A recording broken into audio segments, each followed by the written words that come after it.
Hey guys, if you're still with me, thanks very much for hanging around. Here's a little cheeky little bit of bonus footage because people have often asked, what's it like and why do I stay in a dorm? And I've got a couple of dorm stories for you. So when I arrived in Ljubljana, I chose a four-bed dorm. Generally try and stay with four beds, that way you kind of reducing the noise. Got into this room, beds were fairly compact, not bunk beds. And in there was this German guy, Jini from South Korea, and a guy originally from Hong Kong, now living in Finland, called Cedric. And so basically it's quite warm in this room, and this German guy was big. I mean, he was big. He probably hasn't seen his penis in the last 20 years.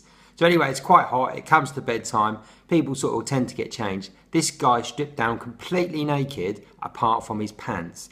And when I say pants, I mean old school Speedo style pants. These things are absolutely outrageous. I mean, the thing is as well, this guy was so fat that actually on the sides you couldn't even see any material. You just saw skin. So of course you try and shut out to this, but it's quite hot. So he gets up and goes to the toilet. Not a problem. The problem is that my bed was right next to the door. So as this guy comes in, he opens the door, closes it, sort of stands and looks at me with smiling. At this point, as he's standing, his bollocks is right in my face with a dirty, great big piss mark on that. And I was just thinking, what the hell am I doing in a place like this? Why do I put myself through it? It gave me nightmares, but fortunately he moved on the next night, which is just as well, because his snoring was absolutely outrageous. So another one as well, when I got to Bled, I chose a deluxe dorm, as I know that it tends to put most people off. Got there and there was two young English students, obviously not a problem with that, from up north, quite friendly girls. Anyway, I had a chat, and then I went out and had a couple of beers. I come back, find them both in the beds. Now these are bunk beds and they're singles and they're cozied up together, and I sort of said, oh, everything all right? Yeah, everything's fine. They said, yeah, we always sleep together. It's just one of the things that we do.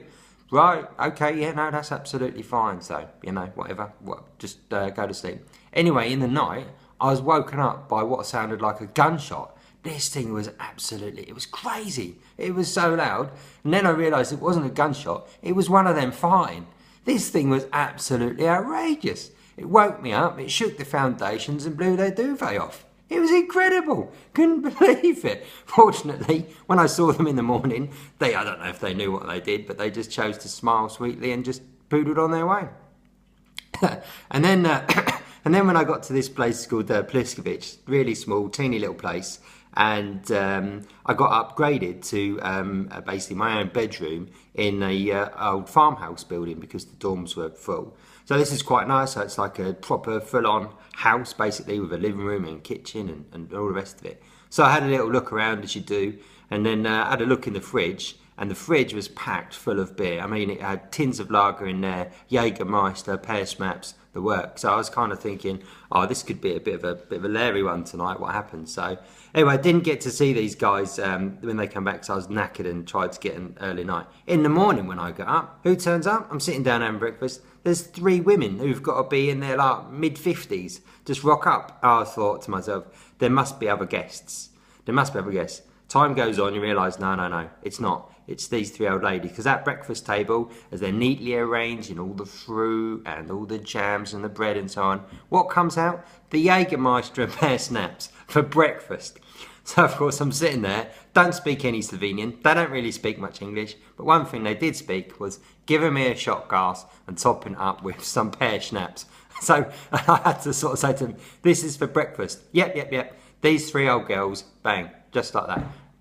I was in pieces. After one, bang, down goes another. No, I need to go now. I need to go to the bathroom and have a wash and clean my teeth. So it's just some of the things that happen when you're travelling and you're sharing with other people. So cheers.